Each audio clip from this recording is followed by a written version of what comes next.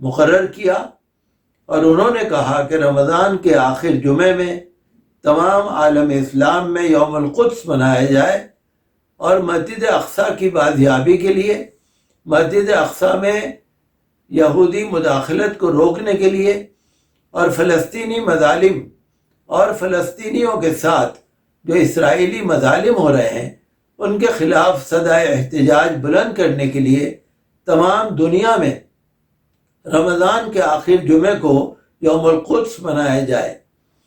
اور آپ کو معلوم ہے کہ پچھلے تقریباً 40 سال سے یوم القدس منایا جاتا ہے، ہندوستان میں بھی اور دوسرے ممالک میں بھی، مسجد فتح پوری میں بھی یوم القدس کا پروگرام ہوتا ہے، اور سبھی لوگ صہیونی جارحیت کے خلاف آواز اٹھاتے ہیں، فلسطینیوں سے اظہار یکجہتی کرتے ہیں۔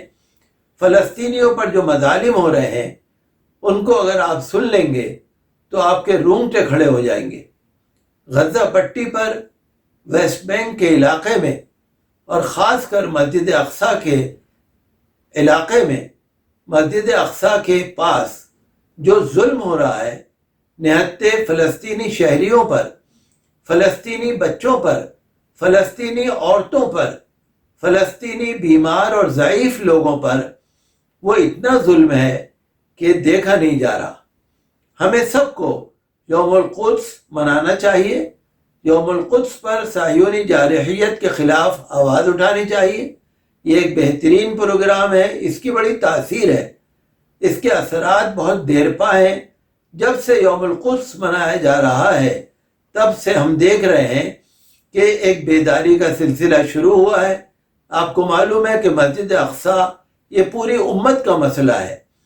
اگر کوئی مسجد اقصیٰ میں نماز پڑھتا ہے تو ایک نماز کا ثواب 25,000 نمازوں کے برابر ہے، اور حضور صلی اللہ علیہ وسلم نے فرمایا ہے کہ 3 مسجدوں کی طرف سفر کرنا چاہیے، ایک مسجد حرام جو مکہ مکرمہ میں ہے، ایک مسجد نبوی شریف جو مدینہ منورہ میں ہے، اور ایک مسجد اقصیٰ جو فلسطین میں ہے۔ لہذا یوم القدس آ رہا ہے، یوم القدس پر ہمیں تمام عالم اسلام کو، تمام مسلمانوں کو مسجد اقصیٰ کے لیے اور فلسطینیوں کے لیے آواز اٹھانی چاہیے، اور یوم القدس پر اللہ تعالیٰ سے دعا بھی کرنی چاہیے کہ 1948 سے جو فلسطینیوں کا مسئلہ الجھا ہوا ہے اور اسرائیلی جو مظالم چل رہے ہیں ان کے خلاف ہم آواز اٹھائیں۔ امریکہ کے صدر بائیڈن سے اور اسرائیلی ریاست سے میں اپیل کرتا ہوں کہ فلسطینیوں پر مظالم کا سلسلہ بند کیا جائے، اور UN کو جو قانون انہوں نے پاس کیے ہیں ان کو نافذ کرانا چاہیے، اور فلسطینی لوگوں پر جو ظلم ہو رہا ہے اس کو بند کرانا چاہیے۔ بہت بہت شکریہ جناب، آپ نے ہمیشہ کی طرح ایک بار پھر بہت ہی پرمغز گفتگو کی اس موضوع کے تعلق سے، اور آپ ہمیشہ اپنے خطبہ جمعہ میں ان موضوعات کو ایڈریس کرتے ہیں۔ حضرات، ہم اس پروگرام کے اس اسٹیج پر چلتے ہیں جناب ڈاکٹر سید فاروق صاحب کی خدمت میں، کہ جن کی شخصیت سے ہم سبھی لوگ واقف ہیں کہ ان کے جو سماجی خدمات ہیں اور ان کا جو دین کے تعلق سے اور قرآنیات کے تعلق سے جو ان کی دلچسپی ہے وہ ان کے پروگرام کی نوعیتوں میں اکثر و بیشتر نظر آتی ہے۔ گو کہ ان کا پروفیشن جو ہے وہ ظاہر ہے کہ دواؤں اور سائنس کی دنیا سے ہے، مگر یہ کہ ان کا دینی جذبہ جو ہے وہ بہرحال ہم سبھی کے لیے آشکارا ہے۔ میں درخواست کروں گا جناب ڈاکٹر سید فاروق صاحب سے کہ وہ تشریف لائیں اور اپنے خیالات کا اظہار فرمائیں۔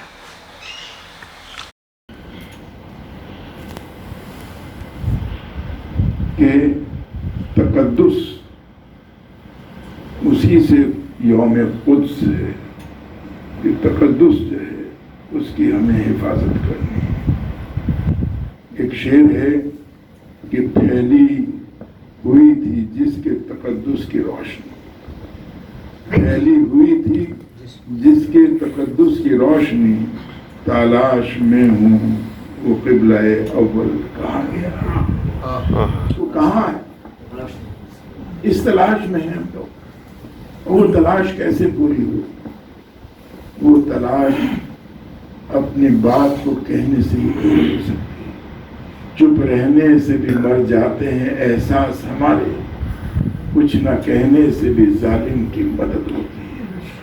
اور یہ صرف مسلمانوں کی بات نہیں, ہر وہ شخص جو ایمان رکھتا ہے وہ کسی بھی مذہب کا کیوں نہ ہو, وہ انگلش میں بائی گاڈ کہے, بھگوان کی قسم کہے, وہ قسم کھانا اس کا جب ہی صحیح ہے کہ جب وہ کسی کے حق کو کم نہ سمجھے, وہ سچائی کو کم نہ سمجھے اور اس کے لیے لڑے. وہاں کے لوگ, فلسطین کے لوگ لڑ رہے ہیں,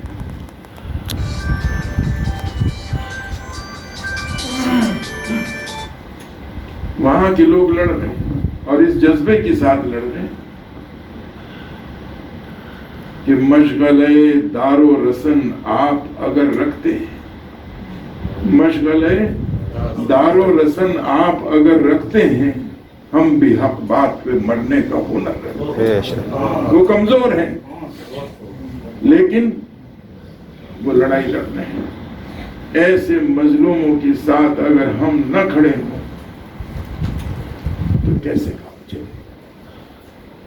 ان مظلوموں کے ساتھ ہم لوگ ہیں اور اس جذبے کے ساتھ ہیں کہ یہ مقدس چیزیں, تینوں مسجدوں کے بارے میں یہاں ٹھیک سے بتا دیا ہے کہ تینوں میں ہمارے اندر مسلمانوں میں کوئی اختلاف نہیں, قرآن کے اندر کوئی اختلاف نہیں, ان تینوں مسجدوں کے مقدس ہونے میں کوئی اختلاف نہیں.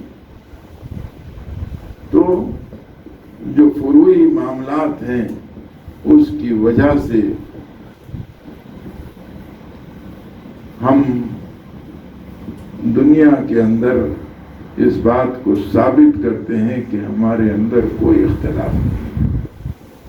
اور ایسی شخصیت امام خمینی رحمت اللہ علیہ, جنہوں نے نہ صرف یوم قدس نام دیا اور دنیا کو یہ بتایا کہ انصاف جو ہے وہ ڈے آف جسٹس 17 جولائی کو منانے سے نہیں ہوگا, آپ جہاں بھی ظلم ہے اس کو ختم کریں. اور ہم سب مسلمان ایک, کوئی شیعہ سنی کا اختلاف نہیں.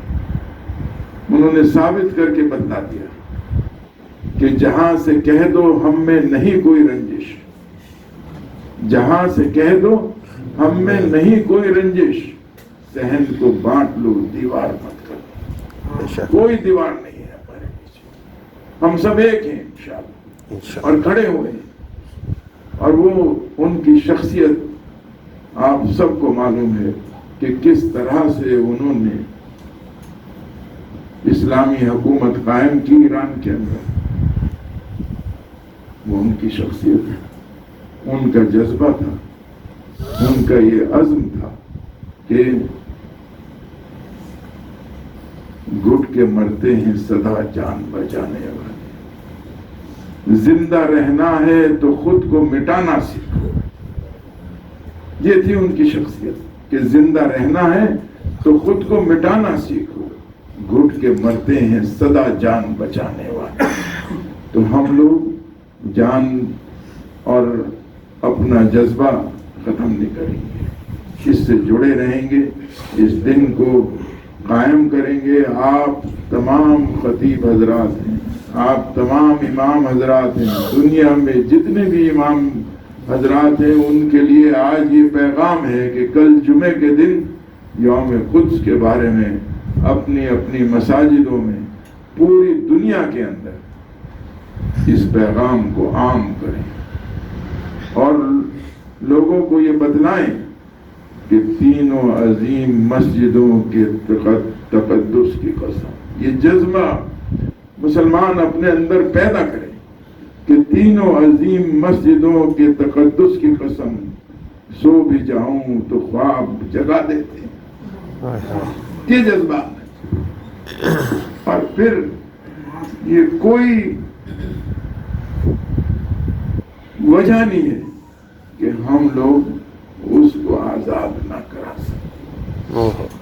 دنیا اس کو آزاد نہ کرا سکے, UN اس کے اوپر قدم نہ اٹھا سکے کہ کس طرح سے ہمیں اس ظلم سے فلسطینیوں کو بچانا ہے. میں آپ سب کو ایک بار پھر اس جذبے کو جگانے کے لیے ایران کلچرل ہاؤس اور سبھی کے لیے اس کی مبارکباد دیتا ہوں کہ آج ہم سب لوگ یہاں اکٹھے ہوئے ہیں ویبینار کی شکل میں اور فزیکل پروگرام کی طرح ہم لوگ سب یہاں اکٹھے ہوئے.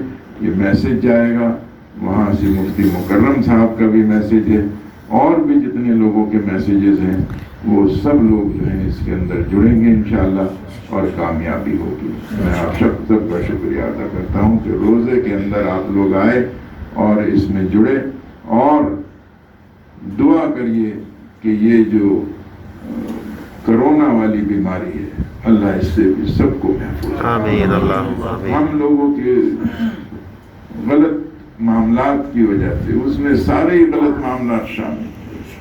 یہ کہہ کے کاسا ساز نے پٹخ دیا پیالہ.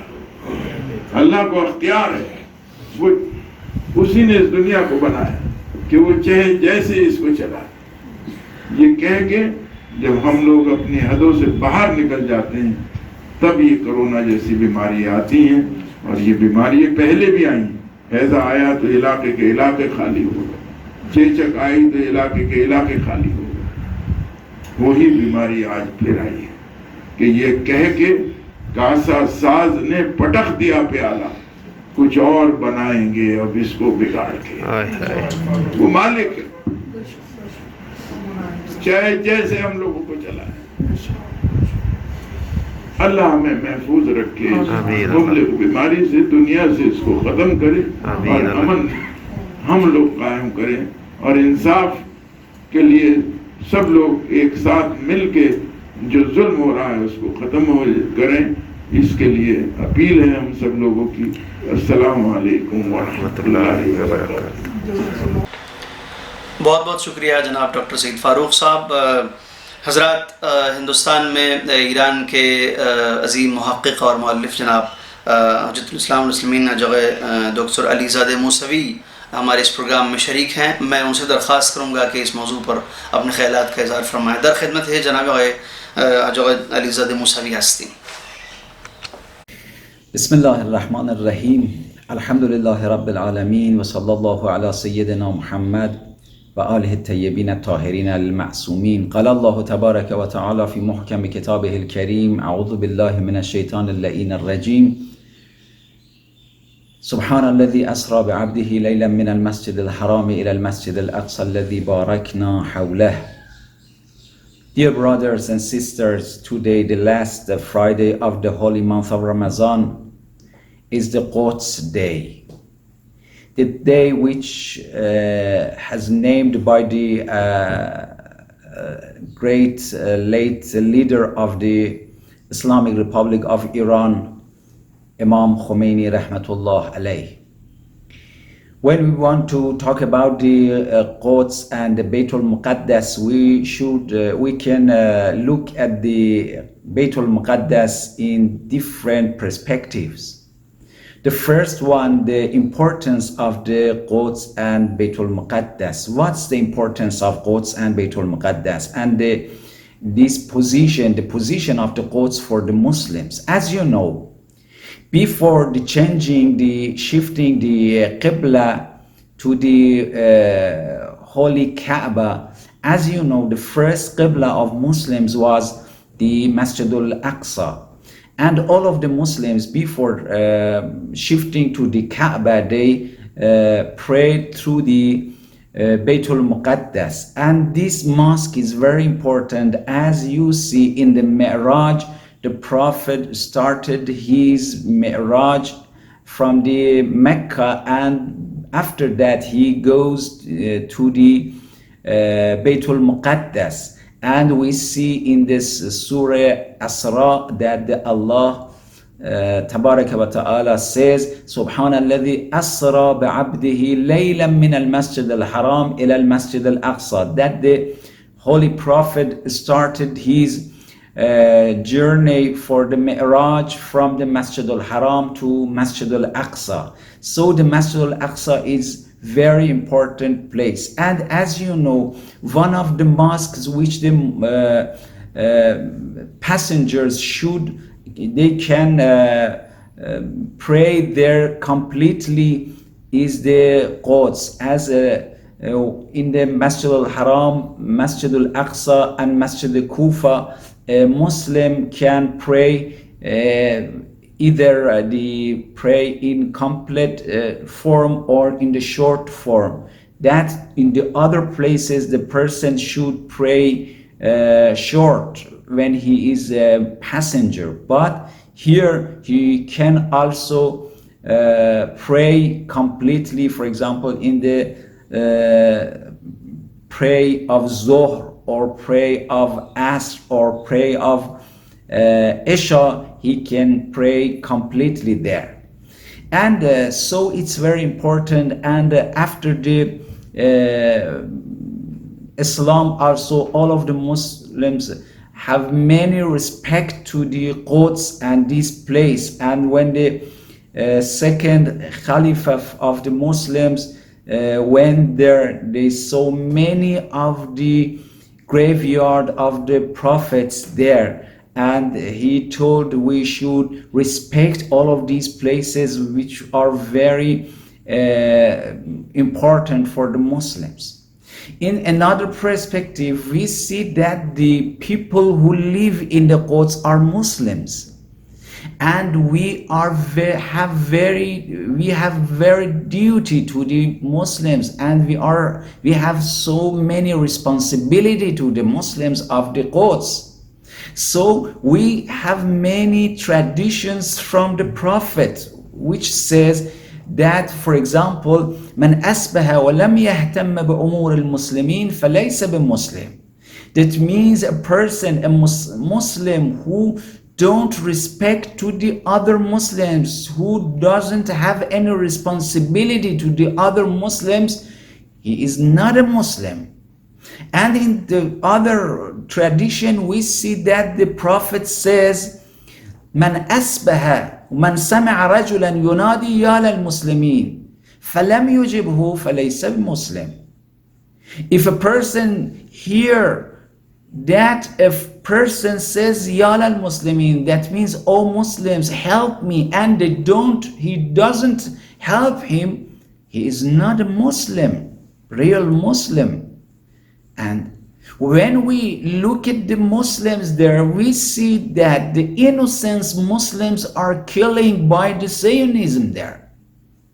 In Gaza, in Rafah, in other places, through the more than half a century, all of the Muslims are killing there. So they condemned, they destroyed all of their houses. They killed many of the Muslims there. And surely all of the Muslims should be very sensitive about this position, and they have many responsibilities to the Muslims of the Quds. And the third point is that when we refer to the Holy Quran, we see that in the Holy Quran says to the Muslims that the worst enemy of the Muslims are Yahud. أشد عداوة للذين آمنوا اليهود. And as you know, the Zionists are the worst Yahud, worst Jews among all of the Jews. That means the Jews are not bad people all around the world, and they are also against the Zionism. But the Zionism is the worst enemy of the Muslims today. And we should be very aware of this situation. So, and in other side,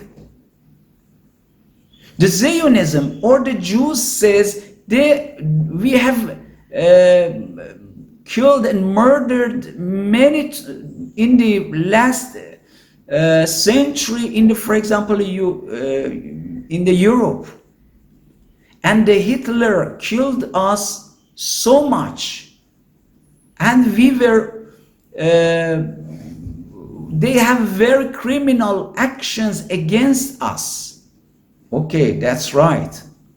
But you experienced this situation, why you also do like these things to the others?